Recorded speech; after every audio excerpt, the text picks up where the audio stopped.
Close your eyes and breathe slowly. Tonight, we're traveling through the centuries to explore how humans have found love, chosen partners, and navigated the delicate dance of romance. From ancient matchmakers to modern dating apps, from chaperoned parlor visits to coffee shop first dates, let the story of how people have courted and connected carry you gently into peaceful sleep. Our story begins in a time before dating existed, because for most of human history, the concept of dating as we know it simply didn't exist. In ancient civilizations and throughout much of history, marriage was far too important to be left to the whims of young people's hearts. Marriage was an economic transaction, a political alliance, a way to consolidate property and power. Love, if it came at all, was expected to develop after marriage, not before. In ancient Mesopotamia, around 4,000 years ago, marriages were arranged by families, often while the bride and groom were still children. Contracts were drawn up, dowries negotiated, and alliances formed. The young people themselves had little say in the matter. Their feelings were largely irrelevant to the transaction being conducted by their parents and families. Ancient Egypt was somewhat more progressive. While marriages were still primarily arranged by families, there's evidence that young Egyptians had some freedom to socialize and even choose their own partners, at least among the common classes. Love poems from ancient Egypt survive, written on papyrus, expressing romantic longing and desire. My heart thought of my love of you when only half of my hair was braided, one poem reads. I ran to find you and neglected my hairdo. These poems suggest that romantic attraction existed and was valued, even if marriage remained a family decision. In ancient Greece, marriage was strictly controlled, particularly for women. Girls were kept secluded in their homes, rarely venturing out except for religious festivals. They had virtually no opportunity to meet young men, let alone court them. Marriages were arranged by the girl's father, who selected a suitable husband based on property, status, and family connections. Girls were often married by age 14 or 15 to men significantly older than themselves. Greek men, however, had more freedom. They socialized freely, attended symposia where they drank wine and engaged in philosophical discussions, and could pursue romantic relationships. But these relationships were with other men or with courtesans called hetairai, educated women who entertained men intellectually and sexually. Marriage to a proper Greek woman was about producing legitimate heirs, not romance or companionship. Ancient Rome followed similar patterns. Roman marriages, especially among the upper classes, were arranged for political and economic advantage. The father had absolute authority, or patria potestas, over his children and decided whom they would marry. Roman girls could be betrothed as young as 7, though marriage usually occurred after puberty around age 12 to 14. However, Romans did recognize different forms of marriage, and some couples did marry for love, particularly among lower classes where political considerations mattered less. Roman love poetry by poets like Ovid and Catullus suggests that Romans experienced romantic love and passion, even if marriage wasn't necessarily the outlet for these feelings. With the rise of Christianity in the Roman Empire and throughout medieval Europe, the Church began asserting that marriage required the consent of both parties. This was revolutionary. The Church declared that no one could be forced into marriage against their will, that both the bride and groom must freely consent.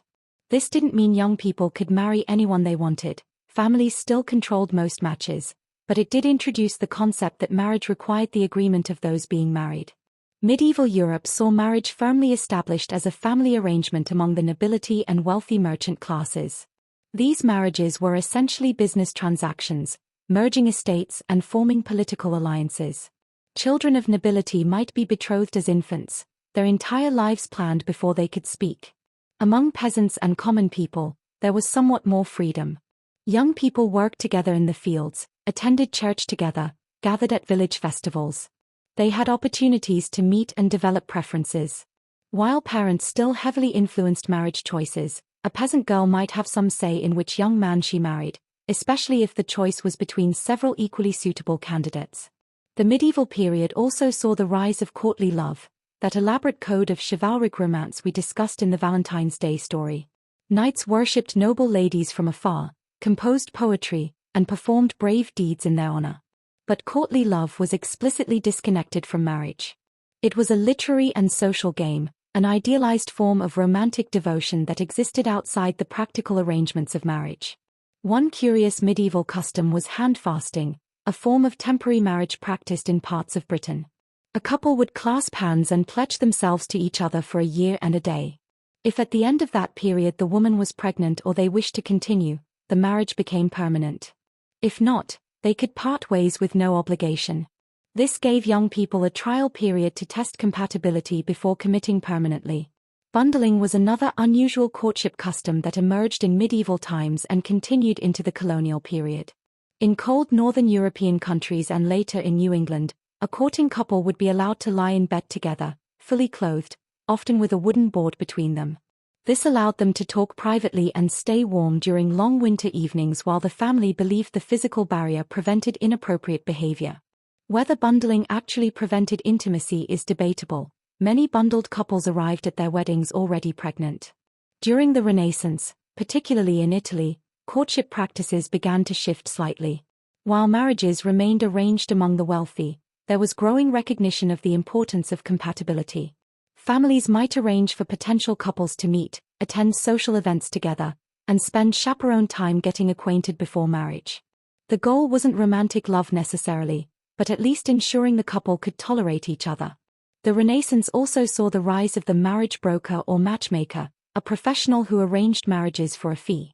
Jewish communities had the shadchan, Christian communities had similar figures.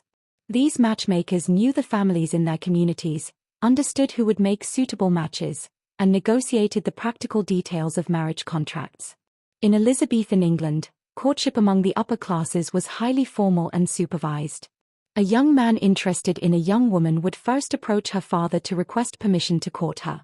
If permission was granted, the couple could meet, but always with a chaperone present. They might walk in gardens, attend theatrical performances, or sit in the parlor conversing, but always under watchful eyes. Love tokens became popular during this period. A young man might give his beloved a lock of hair, a piece of jewelry, a handkerchief embroidered with his initials, or a posy of flowers. Each flower had specific meaning in the language of flowers: roses for love, forget-me-nots for remembrance, violets for faithfulness. Colonial America imported European courtship customs but adapted them to frontier life. In early colonial settlements, the ratio of men to women was heavily skewed, with far more men than women. This gave women unusual power in choosing husbands.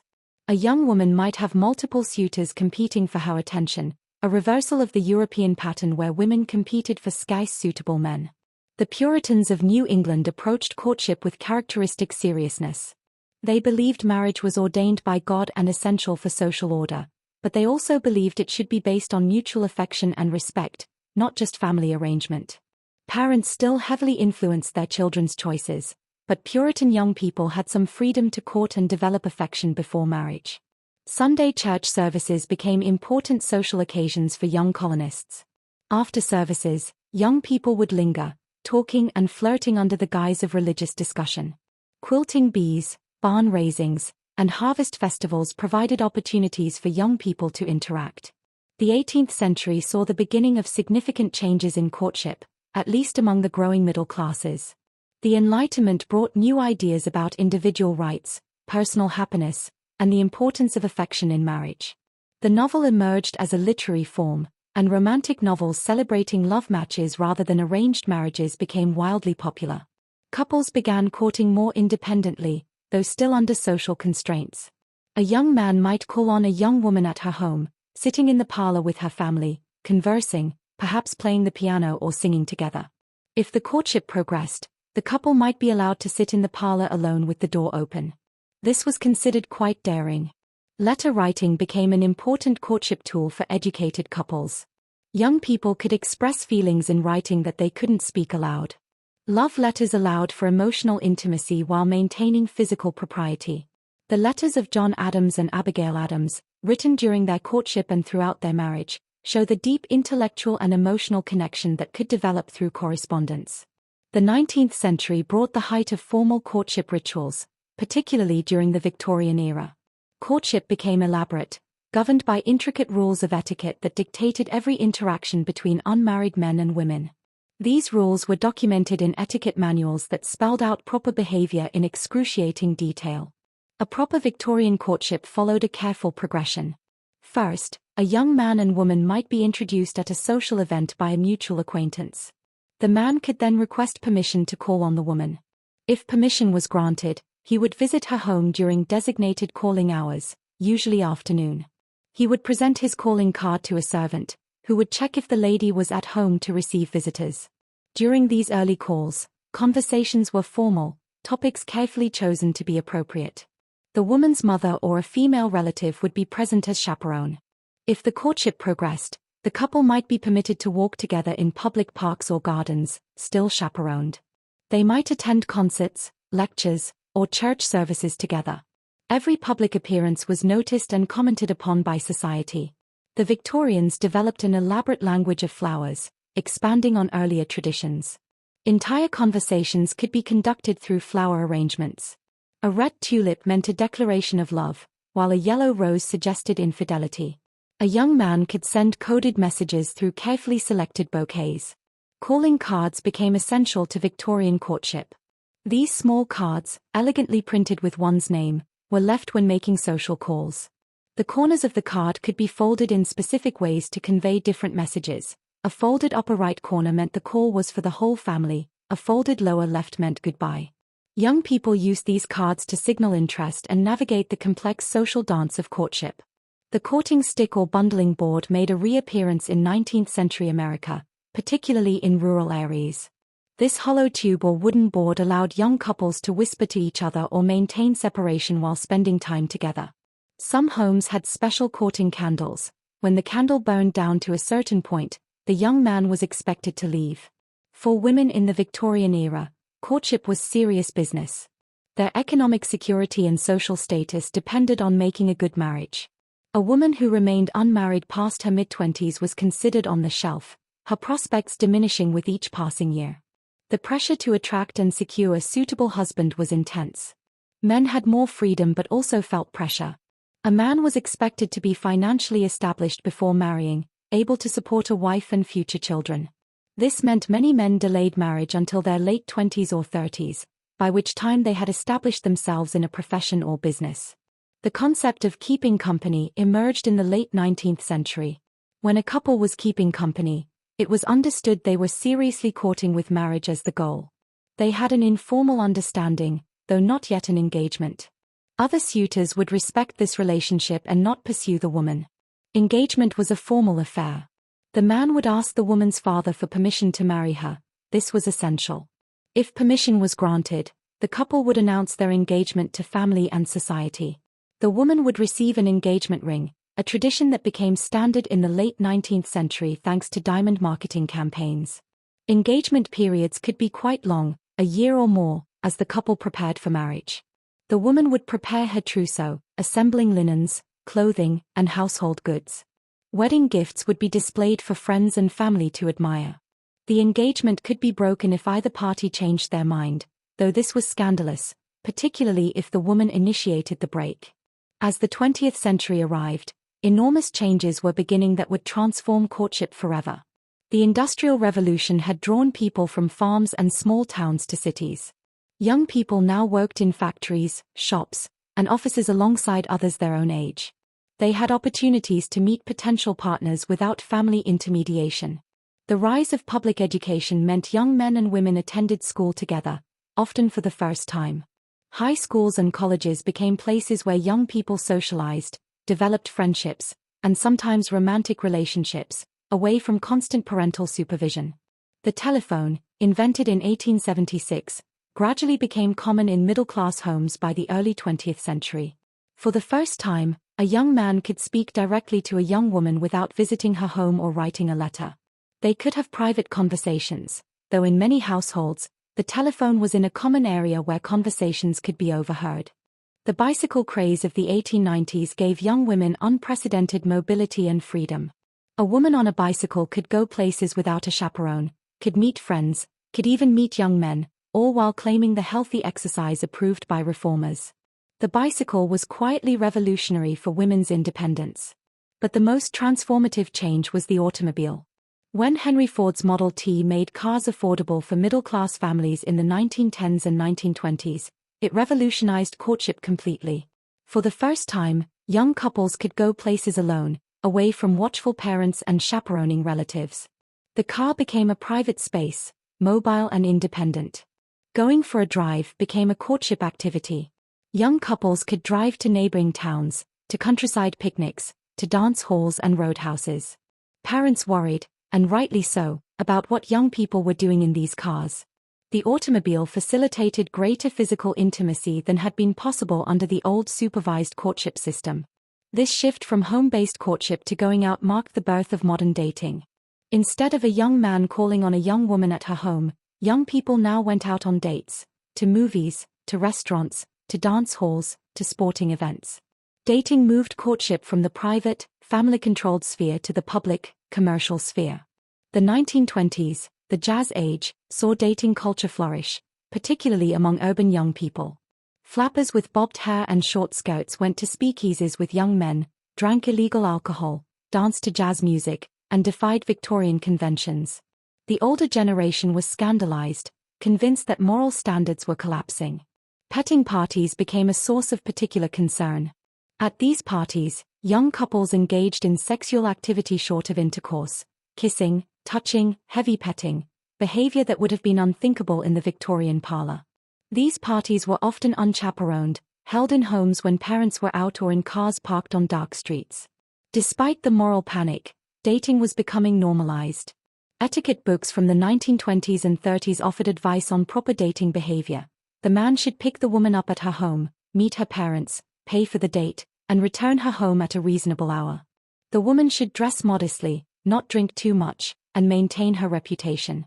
Going steady emerged as a relationship stage between casual dating and engagement. A couple going steady dated each other exclusively. The boy might give the girl his class ring or Letterman jacket to wear as a symbol of their commitment. They were a recognized couple, though not yet engaged. The Great Depression of the 1930s affected dating significantly. With money scarce, expensive dates became impossible for many young people. Courtship moved back toward less expensive options: walks in the park, picnics, home dates, listening to the radio. Some couples delayed marriage because they couldn't afford to set up a household. World War II brought its own disruptions. With millions of young men away fighting, the dating pool was severely unbalanced. Women outnumbered available men dramatically. Young couples, facing the uncertainty of war, often married quickly before the man shipped overseas. Whirlwind courtships and wartime weddings became common. When soldiers returned after the war, there was a marriage boom. Couples who had been engaged before the war married immediately.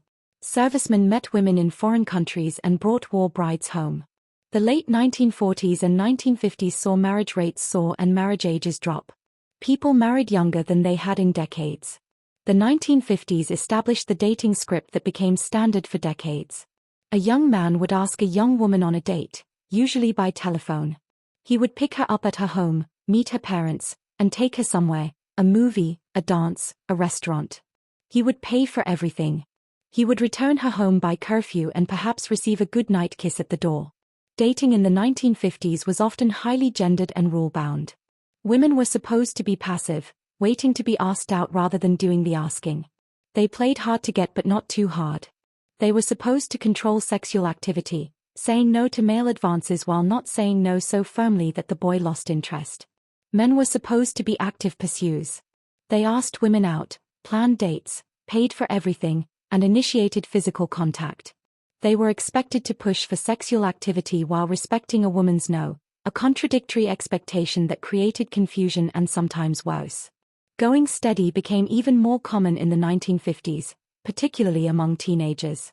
High school couples would go steady for months or even years, functioning as practice marriages.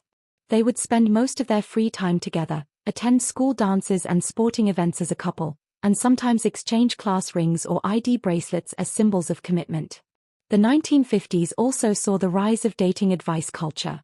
Magazines like 17 and Mademoiselle published endless articles on how to attract boys, how to be popular, how to get asked to the prom. Teen advice books offered detailed guidance: how to kiss, how to dress, how to make conversation, how to handle awkward situations. The sexual revolution of the 1960s challenged many dating and courtship conventions. The birth control pill, approved by the FDA in 1960, separated sex from pregnancy for the first time in human history. Women could now have sex without fear of unwanted pregnancy, fundamentally changing the calculus of physical intimacy. The counterculture movement questioned traditional relationship structures. Communal living experiments explored alternative relationship models. The idea of free love challenged the assumption that sex should be confined to marriage. While most young people didn't embrace radical alternatives, the cultural conversation shifted significantly. Women's liberation movement of the late 1960s and 1970s challenged traditional gender roles in dating. Women began asking men out, paying for dates, initiating relationships. The idea that women should be passive in courtship was questioned and increasingly rejected. Cohabitation, living together without marriage, became more common and more accepted, particularly among educated young people. In the 1950s, living together before marriage was scandalous, potentially ruinous to reputations. By the 1970s, it was becoming normalized, seen as a sensible way to test compatibility before committing to marriage. The gay rights movement, catalyzed by the Stonewall riots in 1969, brought LGBTQ+ relationships out of hiding. For the first time, same-sex couples could, in some places and contexts, openly date and form relationships. Progress was slow and uneven, but a door had opened. The 1970s and 80s saw dating become less formal and more varied. The traditional dinner and movie date continued but was supplemented by more casual hangouts. Groups of friends would go out together, with couples pairing off within the group. The line between friendship and dating sometimes blurred. Hooking up emerged as a cultural phenomenon, particularly on college campuses. Casual sexual encounters without relationship expectations became more common and more discussed. The hookup culture was both celebrated as sexual liberation and criticized as emotionally hollow. Personal ads appeared in newspapers and magazines, offering a new way to meet potential partners. People would place small ads describing themselves and what they sought. SWF seeks SWM, 25 to 35, enjoys hiking, classical music, and good conversation. Respondents would write to a box number, and the advertiser would choose whom to contact.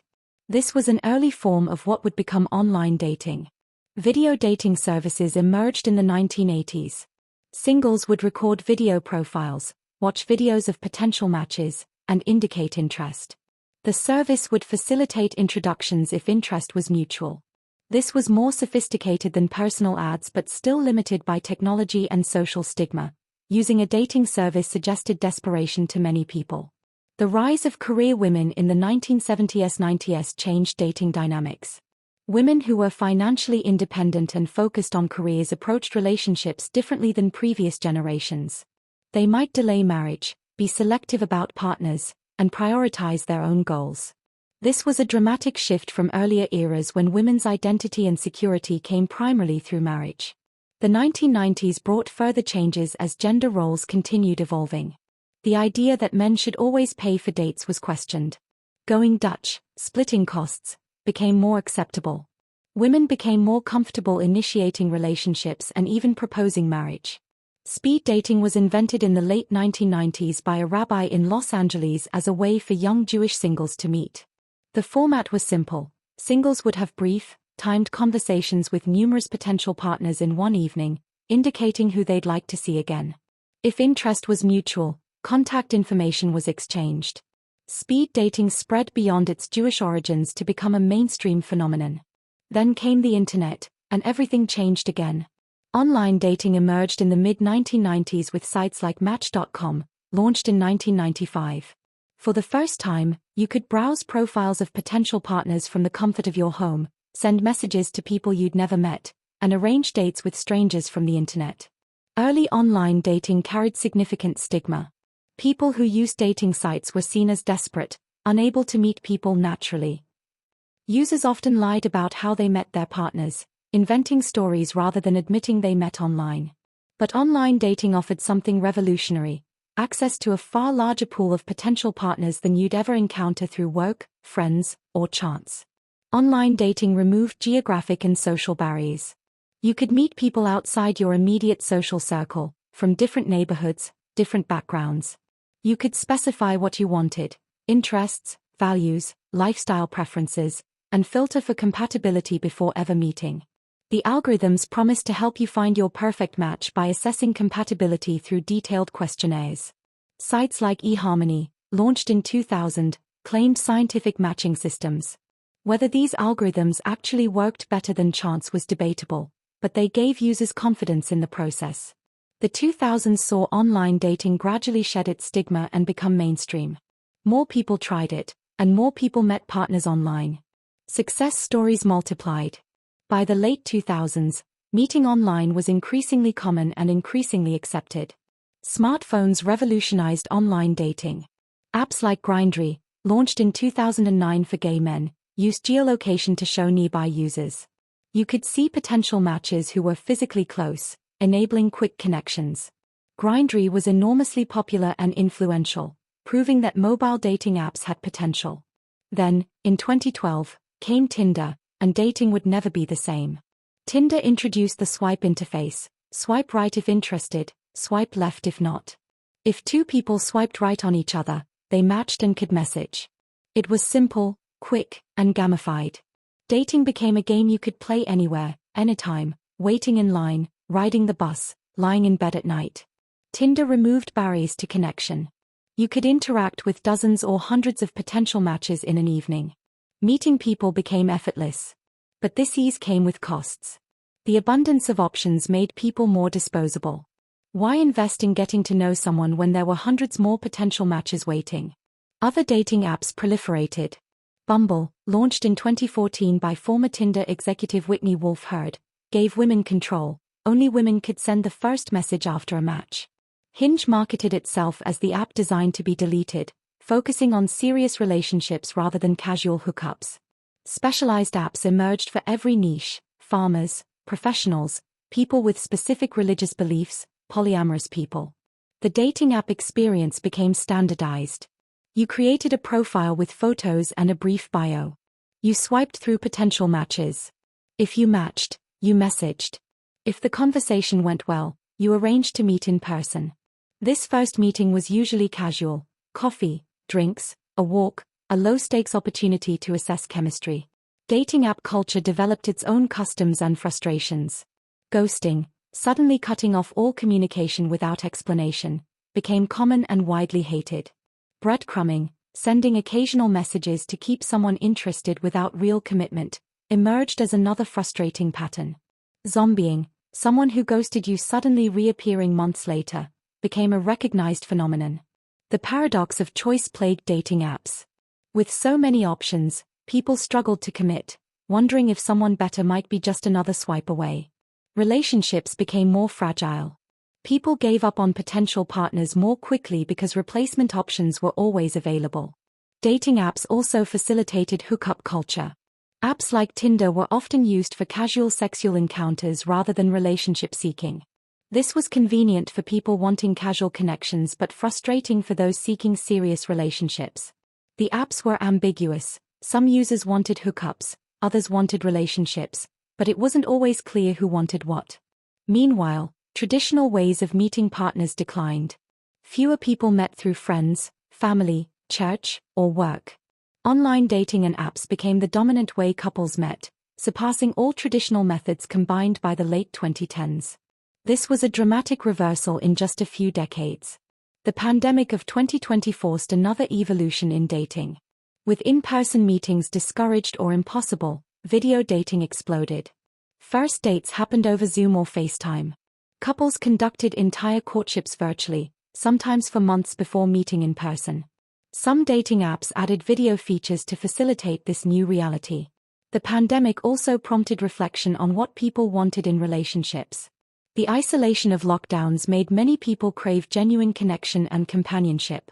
There were reports of hookup culture declining and more people seeking serious relationships.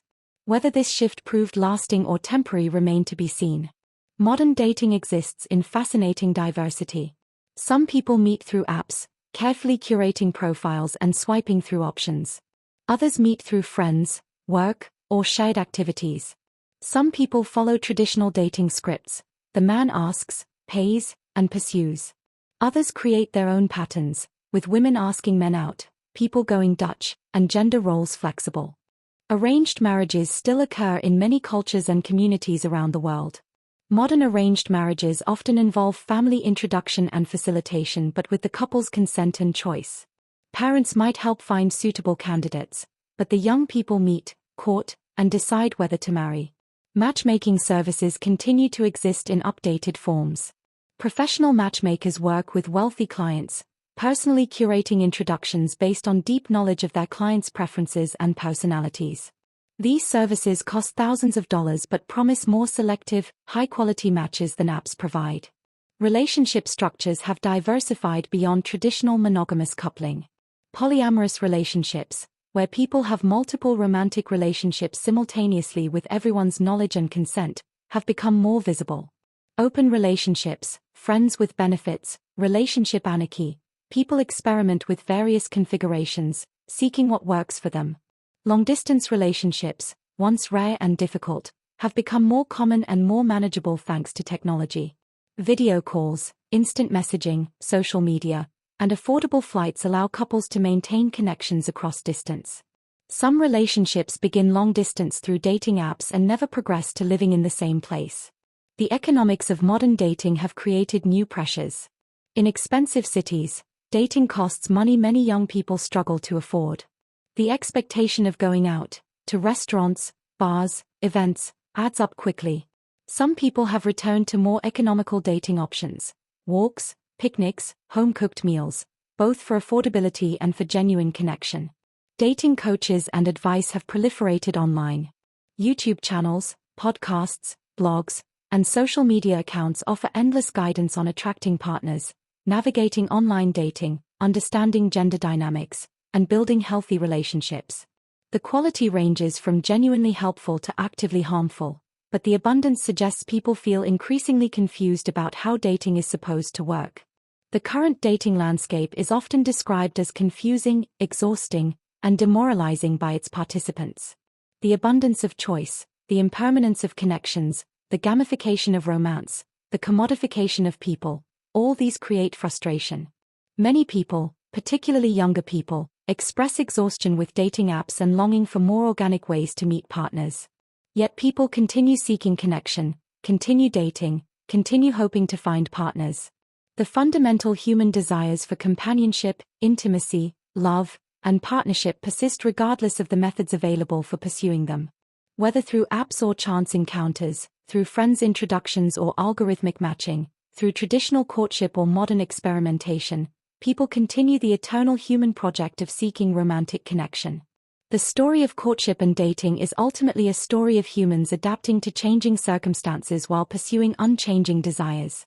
The methods have evolved dramatically, from parents arranging marriages to young people swiping on phones, but the underlying hopes remain constant. People want to be known, understood, loved. They want partnership, companionship, intimacy. They want someone to build a life with. Every era believes its approach to courtship is uniquely difficult. Victorians stressed over elaborate etiquette. Mid-century teenagers worried about popularity and reputation. Modern singles struggle with app fatigue and choice paralysis. Each generation faces different challenges but experiences the same fundamental vulnerability of opening your heart to another person, of risking rejection, of hoping for acceptance and love. Rest now, and let the long story of human courtship settle gently in your mind. From ancient matchmakers to modern algorithms, from chaperoned parlor visits to Zoom first dates, humans have always found ways to meet, court, and connect. You are part of this continuous story, navigating whatever dating landscape you find yourself in, seeking whatever connection feels right for you. Whether you're happily partnered or contentedly single, actively dating or taking a break, in a traditional relationship or something unconventional, you are participating in humanity's ongoing exploration of how to find and build romantic partnerships. There is no single right way, no perfect system, only the ongoing, ever-changing human effort to connect with others. Sleep peacefully, knowing that whatever your relationship status or desires, you are part of this long human story. The methods change, the challenges shift, but the fundamental human capacity for connection, affection, and love continues, just as it has for thousands of years and will for thousands more. Dream of connection in whatever form brings you joy, the excitement of new romance, the comfort of long partnership, the freedom of independence, the warmth of friendship. All are valuable, all are valid paths through this complicated, beautiful human experience of seeking and finding love. Rest now. Tomorrow is another day, and whether it brings a first date or a thousandth day with a long-term partner, a quiet evening alone or drinks with friends, you will navigate it with the same resilience and hope that humans have brought to the eternal dance of courtship across every era and culture. Sleep well, and may your dreams be filled with whatever form of love and connection your heart desires.